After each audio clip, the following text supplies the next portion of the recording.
बेटी के ऊपर बहुत सुंदर सा विवाह गीत गाने जा रही हूँ, आप लोग सुनिए।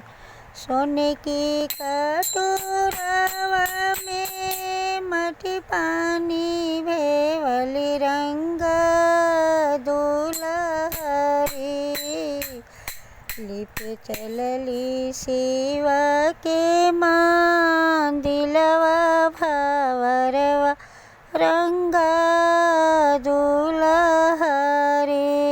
शिव के मांदिलवा हमाली पहिन पवली रंग दुलहरी। आई गईले ससुरुनी अरवा भवरवा रंग दुलभरी। फेर हूँ बाबा हो आजन से बाजन रंग दुलहरी। फेर हूँ चाचा हो आजन से बाजन रंग दुलहरी।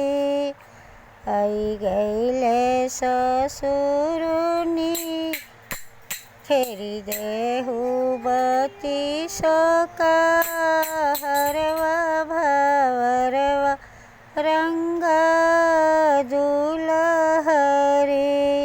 फेरी देहु बती सोका हरवा भवरवा रंग दुलहरी। उनकी कटोरवा में मटी पानी भेवल रंग दुलहरी। लिपे चलली शिवा के मांदिलवा भवरवा रंग दुलहरी। लिपे चलली शिवा के मांदिलवा भवरवा रंग